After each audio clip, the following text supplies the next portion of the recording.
안녕하세요. 제 이름은 정순애입니다. 저는 올해 70이 넘었습니다. 스스로도 나도 이제 늙었구나 하는 생각은 들지만 그래도 아직은 제 발로 잘 걸어 다니고 밥도 직접 해 먹고 설거지도 합니다. 평생 남편 뒷바라지, 아들 키우고 시집까지 보내고 그 흔한 해외여행 한 번 못 가보고 그래도 우리 아들 잘 되면 됐다. 이렇게 스스로를 달래면서 살아왔습니다. 남편이 먼저 세상을 떠나고 나서 제 세상은 조금씩 조용해졌습니다. 아들도 결혼을 하고 나니 예전처럼 매일 전화하는 것도 아니고 명절이나 손주 생일쯤 돼야 얼굴을 보는 정도였죠. 그래도 저는 괜찮았습니다. 나이 들면 다 그런 거라고 생각했습니다. 혼자 있는 시간이 길어지긴 했지만 그래도 TV도 보고 동네 마트도 가고 경로당도 가끔 나가고 나름대로 제 생활이 있었습니다. 그런데 어느 순간부터 이상한 일이 하나씩 생기기 시작했습니다. 제가 매일 아침마다 챙겨 먹는 혈압약이 있습니다. 늘 거실 장식장, 가족 사진 옆에 딱 가지런히 올려두거든요. 그날도 약을 먹으려고 손을 뻗었는데 약통이 보이질 않는 겁니다. 분명 여기 두는데 이상해서 온 집을 뒤졌습니다. 부엌, 방, 심지어 화장실까지. 그런데 약통이 엉뚱하게도 싱크대 아래 냄비 옆에서 나왔습니다. 순간 멍해졌습니다. 내가 여기에다 뒀나? 한참을 생각해봐도 제가 약을 들고 부엌까지 간 기억은 없습니다. 처음엔 그냥 넘겼습니다. 아이고, 나이가 드니까 내가 헷갈리네. 스스로를 웃으면서 달랬죠. 하지만 그런 일이 한 번이 아니었습니다. 며칠 뒤에는 제가 제일 아끼는 반지가 사라졌습니다. 남편이 살아있을 때 결혼 30주년 기념으로 사준 금반지입니다. 손가락이 붓고 빠지고를 반복해서 요즘은 잘 끼고 다니지 않고 작은 보석함에 넣어두고 가끔 꺼내보는 정도였죠. 어느 날 문득 그 반지가 생각나서 보석함을 열어봤는데 텅 비어 있는 겁니다. 아니, 이럴 리가 없는데 속이 철렁 내려앉았습니다. 서랍을 전부 꺼내 뒤집고 이불도 들춰보고 옷장 안주머니까지 다 뒤져봤지만 반지는 나오지 않았습니다. 내가 진짜 치매가 온 건가? 그때 처음으로 입 밖으로 그 말을 꺼내봤습니다. 치매. 그 단어를 입에 올리는 순간 가슴이 철렁하고 내려앉는 느낌이 들었습니다. 그 즈음부터 며느리가 자주 집에 오기 시작했습니다. 예전에는 한 달에 한두 번 올까 말까 하던 애가 일주일에 두세 번씩 찾아왔습니다. 처음엔 그냥 반가웠습니다. 어머니, 뭐 필요한 거 없으세요? 어머니, 제가 청소 좀 해드릴게요. 말은 다정했습니다. 하지만 이상하게도 며느리가 다녀간 날이면 집안이 낯설어졌습니다. 밥솥 위치가 바뀌어 있고 제가 늘 두던 가위가 갑자기 서랍 안으로 들어가 있고 TV 리모컨이 소파 뒤에서 발견되기도 했습니다. 점점 더 자주 이게 왜 여기 있지? 라는 말이 입 밖으로 나왔습니다.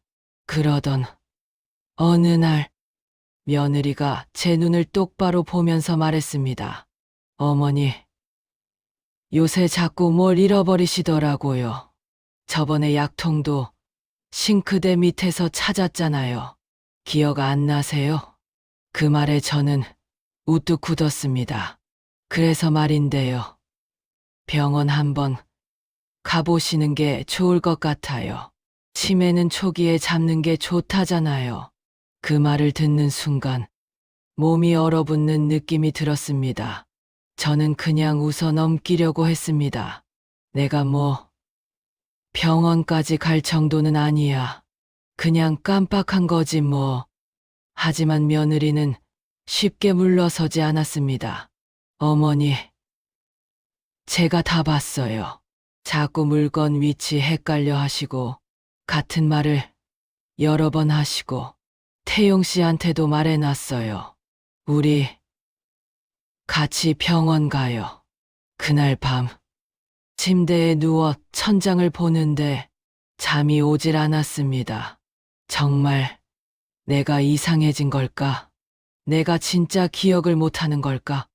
스스로를 의심하기 시작했습니다. 하지만 마음 한구석에서는 이상한 불편함이 딱 하나 자리 잡고 있었습니다. 왜 하필 며느리가 저런 말을 할까? 날 이후로 며느리의 말은 점점 더 노골적이 되었습니다. 어머니, 아까 분명히 밥 드셨다면서요. 근데 방금 또 밥 안 먹었다고 하셨잖아요. 어머니, 전화도 아까 하셨다가 또 하셨어요. 똑같은 말 2번 하셨다니까요. 처음엔 제가 정말 그랬나 기억을 더듬어 보게 됐습니다. 내가 그랬나? 하지만 생각해보면 먼저 헷갈리기 전에 며느리가 먼저 아까도 그러셨다고 말을 꺼내곤 했습니다. 그러니까 제가 헷갈렸다는 증거는 오로지 며느리 입에서만 나오는 말이었습니다. 그러던 어느 날이었습니다. 제가 반찬을 하려고 냉장고를 열어보니 어제 마트에서 사온 달걀이 보이지 않았습니다. 분명 윗칸 오른쪽에 뒀는데 어디를 뒤져도 안 보였습니다. 내가 안 샀나? 영수증을 찾아봤습니다. 분명히 달걀이 찍혀 있었습니다. 다음 날 며느리가 집에 들렀습니다. 어머니, 냉장고 좀 정리해 드릴게요. 며느리가 냉장고 문을 열고 이리저리 꺼내 정리합니다. 그러다가 웃으면서 말했습니다. 어머, 달걀 여기 있었네? 어머니가 이상한 데 넣어두셨네요. 이러니까 제가 걱정이 되죠. 그 달걀은 제가 평소 절대 쓰지 않는 야채칸 구석에 들어가 있었습니다. 그때부터 저 안에 무언가가 천천히 끓기 시작했습니다. 이건 내가 잘못 둔 게 아닐 수도 있겠다. 하지만 동시에 아니야. 내가 또 괜한 의심을 하는 건가?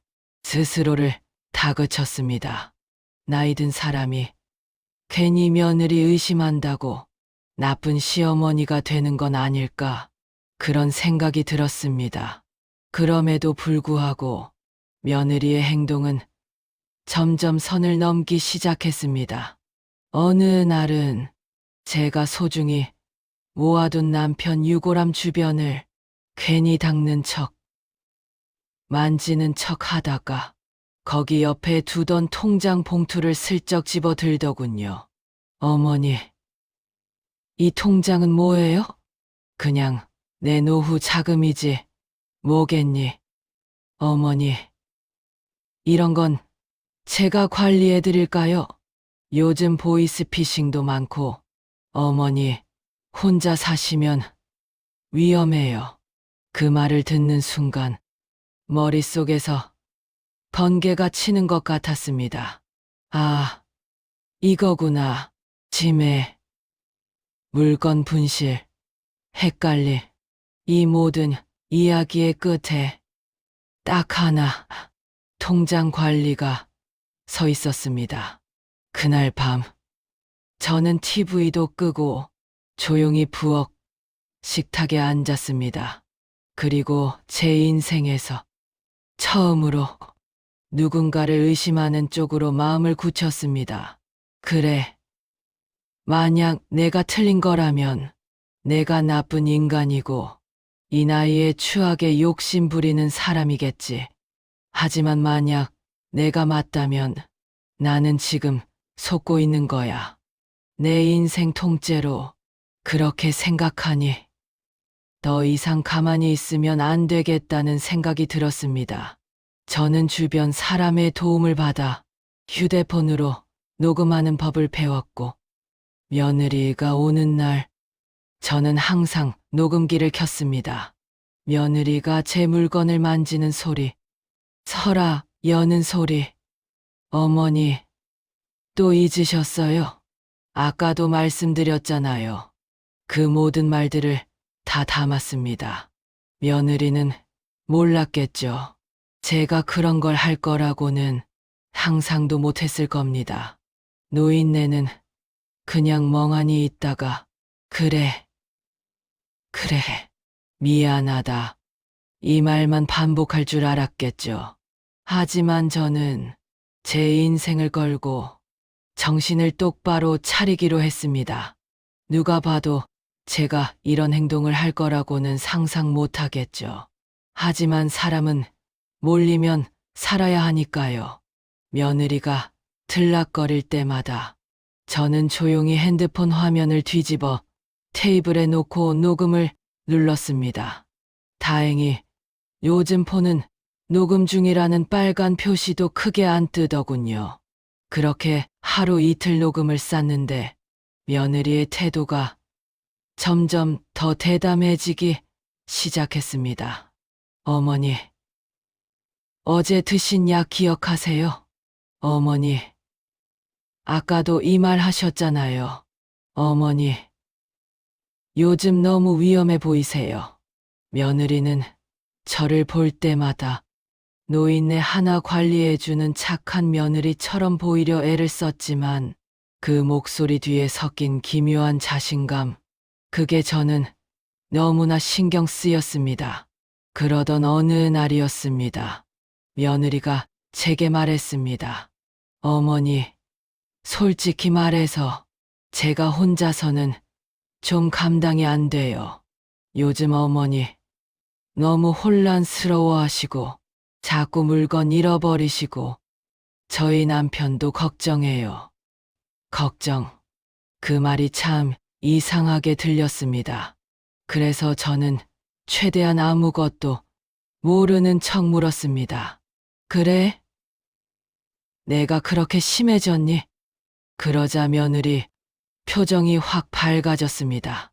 어머니, 본인이 그렇게 느끼시는 게 가장 위험한 거예요. 치매 초기 환자들도 다들 괜찮다고 하다가 한순간에 상황이 악화된다니까요. 그리고는 바로 다음 말을 꺼냈습니다. 어머니, 이번 주말에 병원 예약 잡아놨어요. 저는 그 말을 듣는 순간 마치 뒷목을 세게 잡힌 것처럼 몸이 굳었습니다. 병원? 네, 어머니. 정신건강의학과요. 노인성 치매 전문이래요. 근데 어머니 보통 이런 건 가족이 같이 들어가서 의사 선생님께 설명해야 하거든요. 저는 그 순간 깨달았습니다. 아, 이제 시작이구나. 드디어 며느리가 본색을 드러내는구나. 주말이 됐습니다. 며느리와 아들이 저를 데리고 병원에 갔습니다. 며느리는 아들이 운전하는 차 안에서도 계속 떠들어댔습니다. 자기야, 어머니, 지난번에 약 숨겨놓은 거 기억 안 하셨잖아. 어머니가 내가 한 말을 오후엔 또 못 기억하시더라고. 오늘 의사 선생님께 솔직하게 다 말씀드리자. 저는 조용히 창밖만 보았습니다. 하지만 핸드폰은 이미 녹음을 하고 있었죠. 병원에 도착하자 며느리는 아주 익숙한 사람처럼 접수대를 향해 걸어갔습니다. 그러곤 간호사 앞에서 이렇게 말했습니다. 저희 어머니가요. 치매 증상이 좀 심해지신 것 같아서요. 저는 그 자리에서 심장이 내려앉는 느낌이었습니다. 그 말을 듣는 간호사의 표정, 그 표정이 너무나 굳어 있었습니다. 의사 상담실에 들어갔습니다. 의사는 저에게 몇 가지 질문을 했습니다. 생년월일, 오늘 날짜, 계절, 그리고 간단한 덧셈. 저는 모두 정확하게 대답했습니다. 그런데 며느리가 그러더군요. 어머니, 이거 아까 차 안에서도 제가 다 알려드려서 맞추셨나 봐요. 거짓말이었습니다. 저는 그런 정보를 들은 적도 없었습니다. 그 순간 제가 늙어서 억울한 게 아니라 정신이 멀쩡한데 거짓말을 듣는다는 사실에 더 화가 났습니다. 의사가 저를 보며 말했습니다. 어르신, 혹시 스스로 기억력 저하를 느끼시나요? 제가 입을 열려는데 며느리가 재빨리 말을 끊었습니다. 어머니가 요즘 굉장히 불안해하세요. 약도 어디 두는지 모르고 물건도 자꾸 잃어버리고 같은 이야기를 하루에도 몇 번씩 하세요. 아들이 제 표정을 보며 잠시 흔들리는 듯 했지만 며느리는 놓치지 않고 치고 들어갔습니다. 선생님, 솔직히 저희가 집에서 모시기 너무 힘들어요. 요양병원 같은 곳에서 치료를 받으시면 어머니도 더 안전할 것 같아서. 요양병원, 그 단어가 제 귀에 꽂히는 순간 속에서 무언가 훅 치솟아 오르는 느낌이 들었습니다. 그래서 저는 아주 천천히, 아주 침착하게 말했습니다. 의사 선생님, 며느리가 말한 건 사실이 아닙니다. 의사가 저를 봅니다. 그 순간 며느리 표정이 굳어졌습니다. 저는 핸드폰을 꺼내 녹음 중이던 화면을 의사에게 보여줬습니다. 그동안 제가 어떻게 살았는지, 누가 뭘 어떻게 말했는지 여기 다 들어 있습니다. 며느리의 얼굴이 하얗게 질렸습니다. 의사도 놀란 듯 제 말을 들었습니다. 제가 왜 이걸 녹음하는지, 이건 선생님이 판단해 보세요. 그 순간 제가 지금까지 모았던 이심이 처음으로 확신이 되어 의사 앞에, 아들 앞에, 며느리 앞에 모두 드러나는 순간이었습니다. 그리고 그날 며느리는 처음으로 제가 결코 만만한 사람이 아니라는 걸 알게 된 것 같았습니다. 의사 앞에서 핸드폰 화면을 보여주자 방 안은 한순간에 조용해졌습니다. 아들도, 며느리도, 의사도 모두 숨을 멈춘 것처럼 가만히 있었습니다. 저는 떨리는 손가락으로 재생 버튼을 눌렀습니다. 따라서 방 안에는 며칠 동안 제가 참고 모아온 녹음 파일들이 흘러나오기 시작했습니다. 어머니, 또 잊으셨어요? 아이고, 이러다 큰일 나요. 요즘 계속 말씀이 반복되시더라고요. 며느리의 목소리는 놀랄 만큼 부드럽고 공손했습니다. 하지만 그 말들 사이사이에 흐르는 이도 저를 치매로 몰아가고 스스로 치매라고 믿게끔 하려는 그 추악한 의도를, 그걸 저는 이제야 확실하게 알 수 있었습니다. 아들은 얼어붙은 듯 검지를 입술에 대고 조용히 듣기만 했습니다. 의사는 메모장에 무언가를 끄적이며 가끔 저를 보기도 했습니다. 그런데 문제는 그 다음이었습니다. 제가 듣고도 믿기 어려웠던 그 말이 녹음된 순간이 찾아온 겁니다. 이 노친네 빨리 정신병원에 쳐넣어야지. 지겨워 죽겠네 진짜. 이건 분명 며느리의 목소리였습니다. 제가 녹음기를 켜놓고 잠시 안방을 다녀온 사이 혼잣말을 한 게 분명했습니다. 그 말이 흘러나오자 제 온몸에 소름이 돋았습니다. 저는 녹음하면서 그런 말까지 들어갔다는 걸 전혀 몰랐습니다.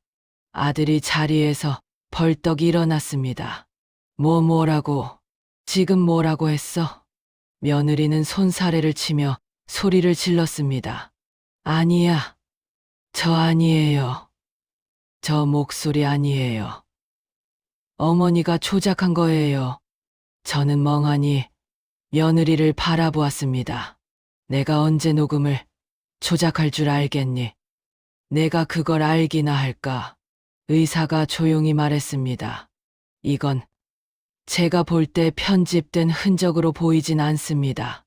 방금 욕 부분 말고도 대화를 쭉 들어보면 며느리 되시는 분께서 자꾸 어르신을 치매로 몰아가려고 하는 경향이 있어 보입니다. 그 말에 아들의 얼굴이 완전히 무너졌습니다. 당신 정말 어머니를 정신병원에 넣으려고 거짓말한 거냐고 물었잖아. 대답해. 계속 아니라고 소리 지르고 화내던 며느리가 그제야 바닥에 털썩 무릎을 꿇었습니다.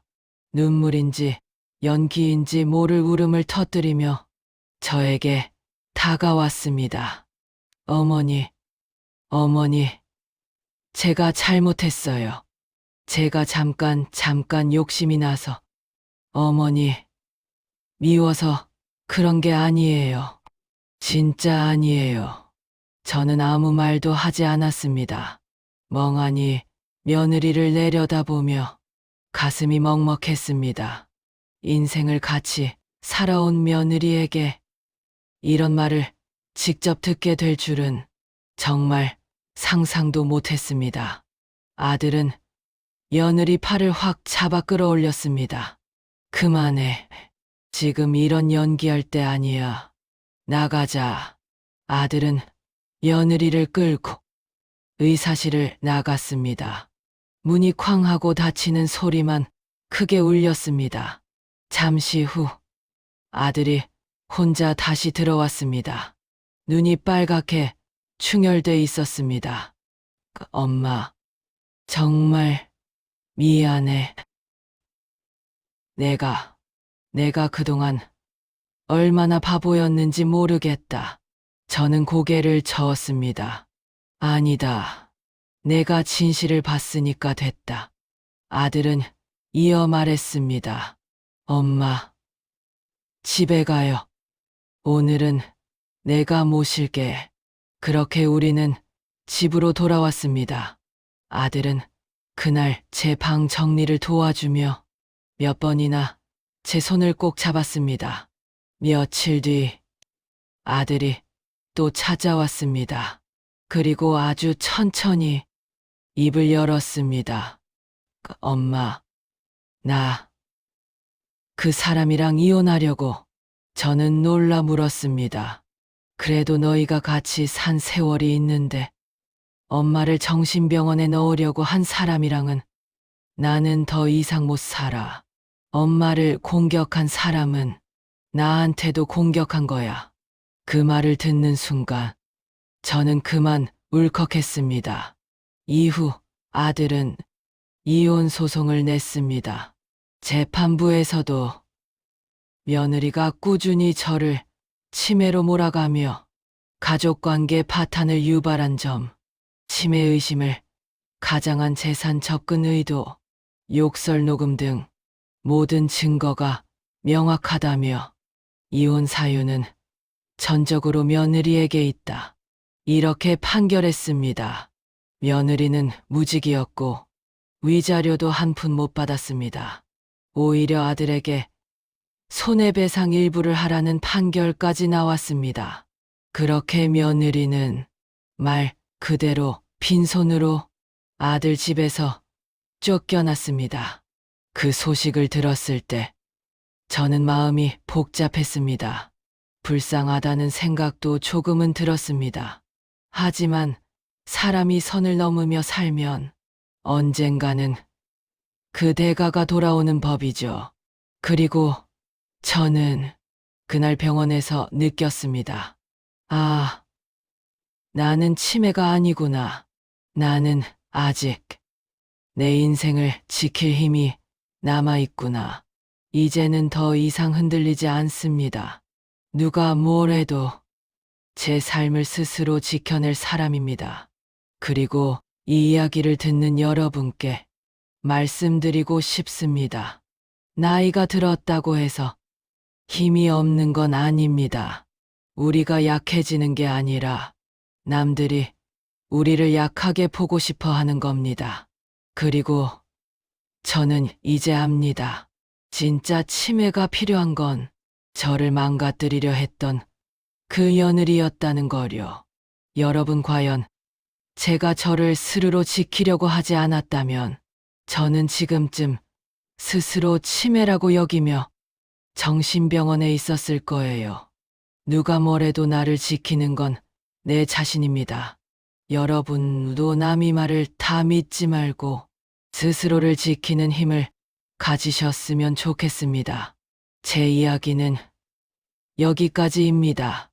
들어주셔서 감사해요. 여러분의 생각은 어떠신지 댓글로 남겨주시면 큰 힘이 될 것 같아요.